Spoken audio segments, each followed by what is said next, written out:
Conflicting information over President Trump's condition as he's treated for the coronavirus at Walter Reed. I'm Natalie Brand. Why there are also new questions about the timeline of the president's diagnosis. Tonight we'll hear from Natalie about the latest about President Trump's condition. Plus, the Montana Military Museum received its first actual Medal of Honor from the family of one of Montana's Medal of Honor recipients. From Montana's news leader, this is the MTN 530 News. Well, you made it to October. Thanks for spending your first Saturday of the month with us. I'm Matt Holzaffel.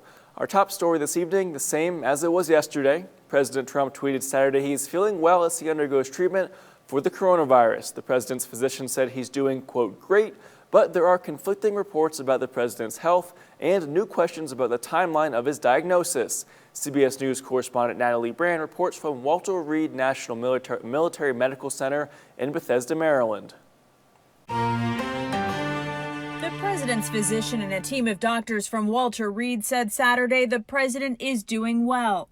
He's in exceptionally good spirits. The quote he left us with was, "I feel like I could walk out of here today." But a source familiar with the president's health told reporters vitals over the last 24 hours were very concerning, and the next 48 hours will be critical in terms of his care, adding, quote, "We're still not on a clear path to a full recovery."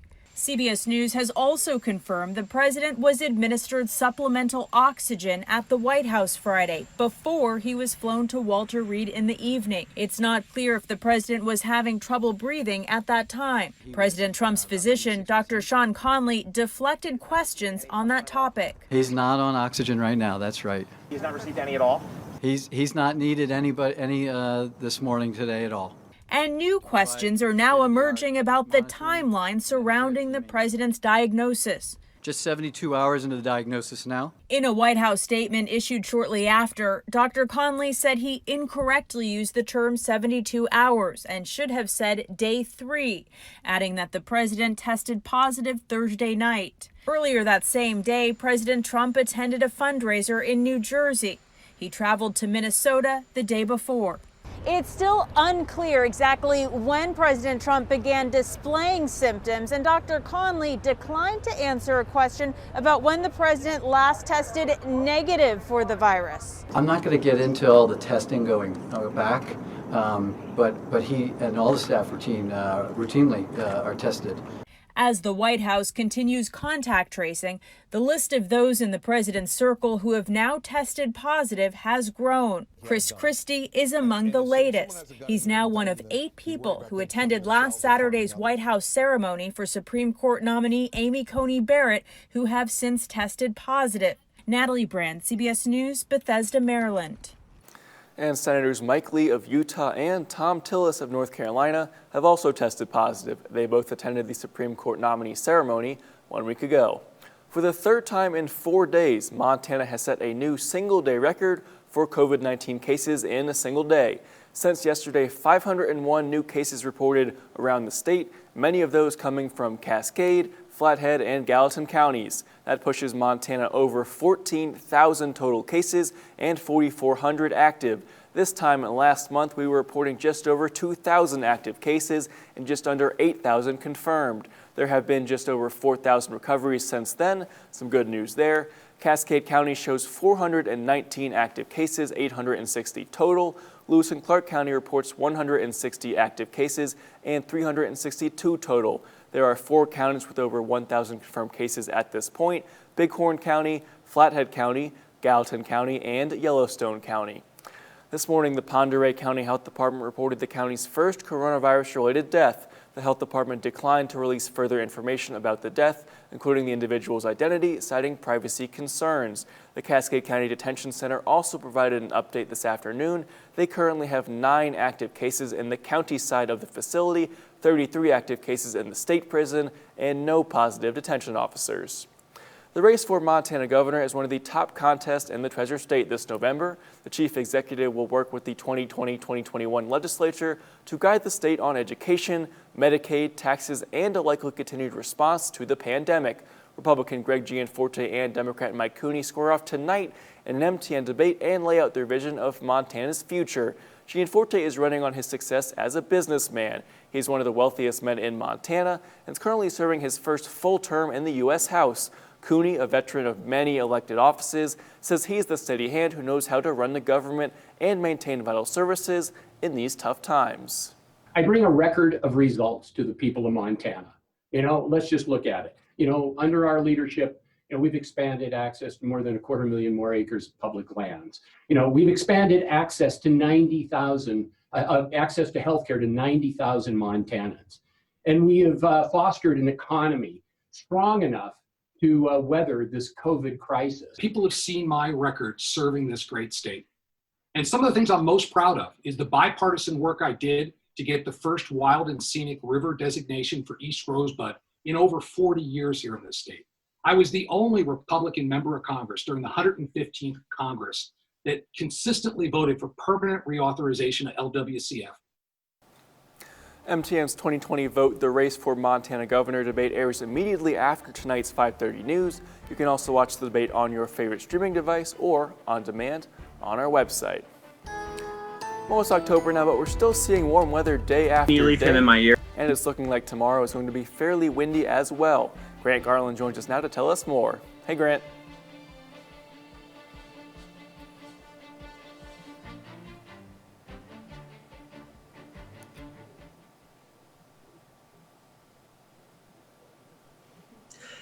Hey, so right now we're looking at a fire weather warning in effect for us until tomorrow at 9 p.m. This is due to the low humidity levels as well as our winds that are going to be really picking up at around 40 miles an hour for us tomorrow. And we are also looking at warmer temperatures. So as we take a look outside right now, we are looking at temperatures right around 74 degrees in Great Falls. And it feels just about that as too. Our winds aren't whipping quite as yet, but they will be as we head throughout the day tomorrow.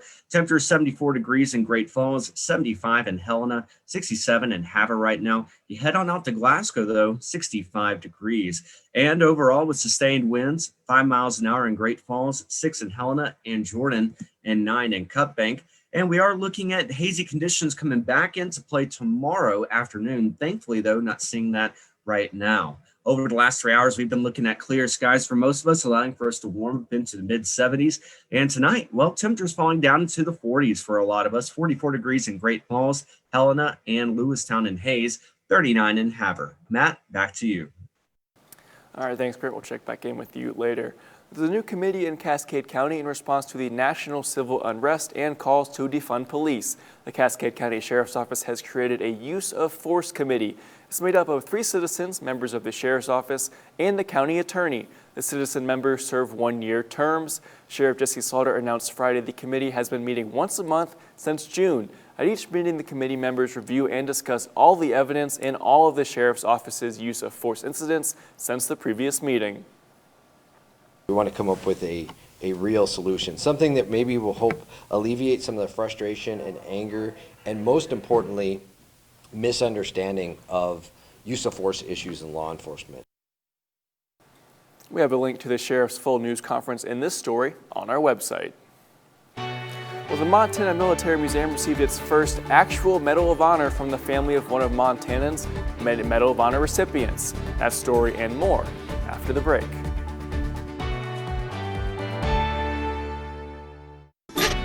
From Montana's news leader, you're watching the MTN 530 News.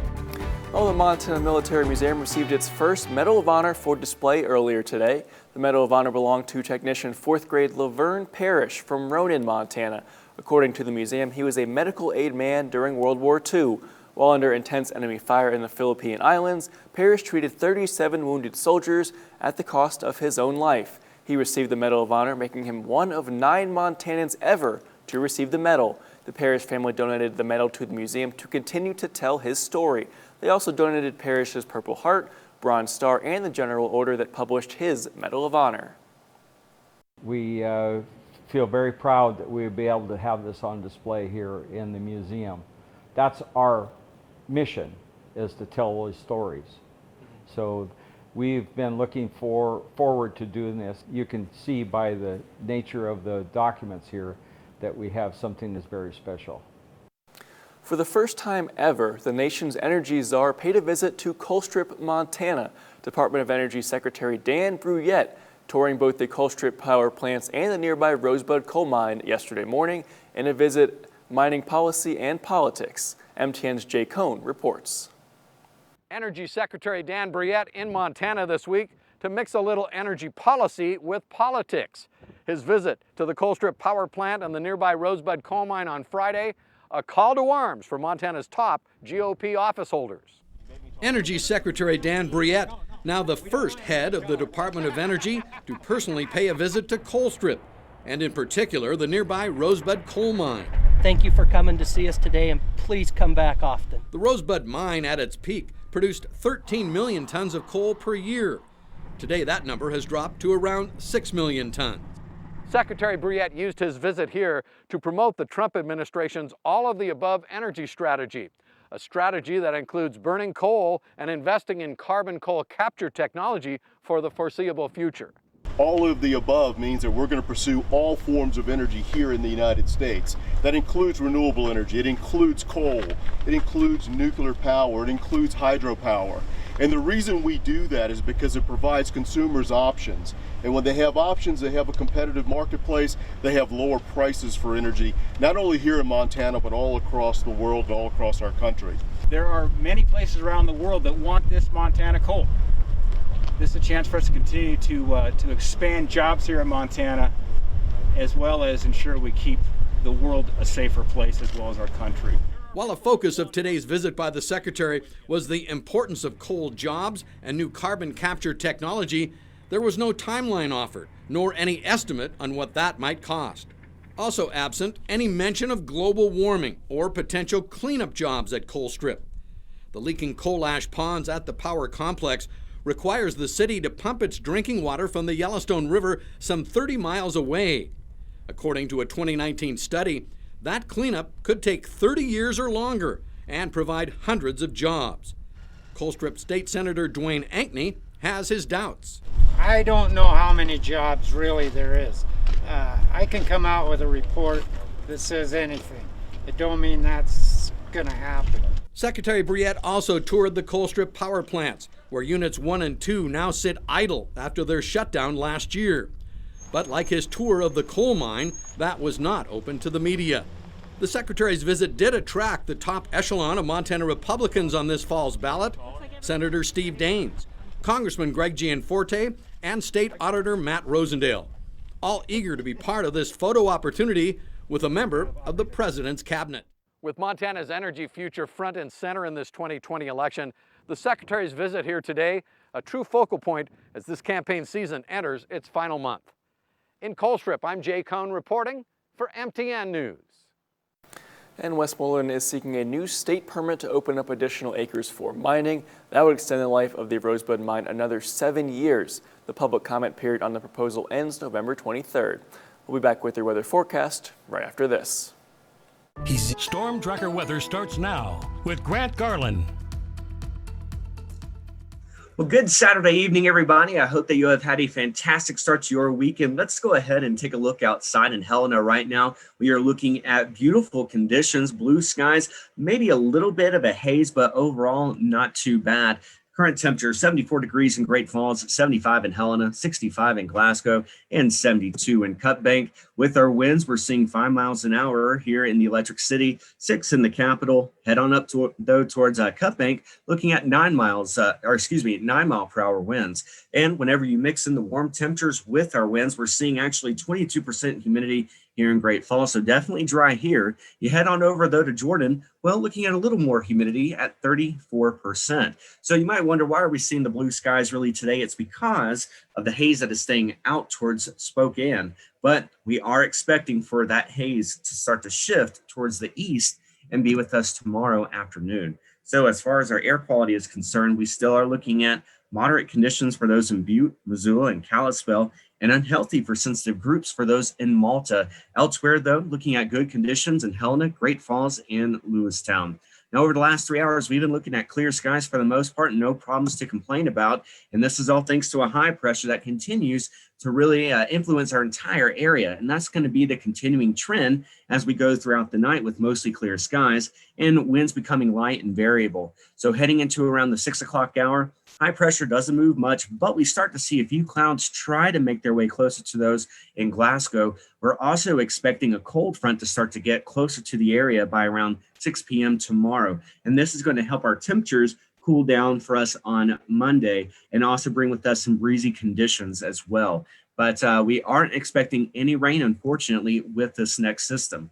As far as our winds are concerned tomorrow, we are looking at definitely a very breezy day for us all, seeing in some locations 40-mile-per-hour wind gust, and that's going to be here in the Electric City. Down towards Helena, not so much as breezy 25-mile-per-hour winds, but those in Cut Bank, Browning, those right along the Rocky Mountain front, you can expect a very breezy day. And speaking of that, because of the wind and because of our warm temperatures, we are under a fire weather warning for many of us until tomorrow at around 9 p.m.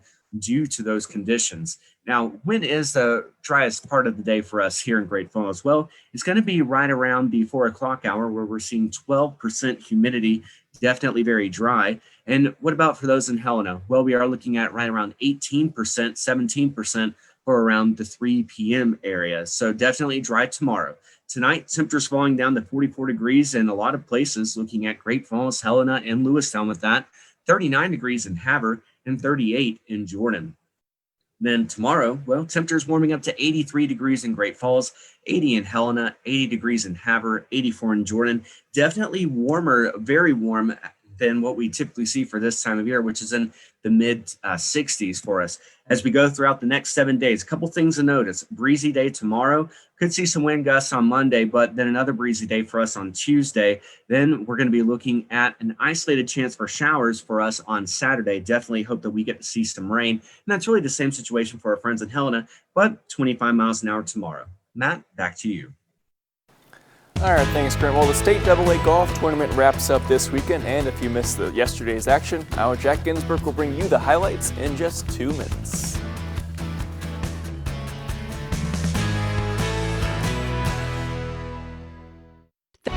From Montana's news leader, you're watching the MTN 530 News. Welcome back. Well, the State AA Golf Tournament wraps up this weekend, and if you missed yesterday's action, here's our Jack Ginsburg with the highlights. That's right, I'm here at Missoula Country Club for day 2. The final day of the State AA Golf Tournament has one fall sport wrapped up here in Missoula today. Let's get into the action. The Gallatin Raptors' first State AA tournament as a school, and they looked good this weekend. Led by the Verge brothers, Jordan and Justice, transfers from Bozeman, who shot 144 and 150 respectively on the weekend. Their other junior teammate helping out as well, Stevie Voigt, also had a great weekend, finishing 10 over par with a 163.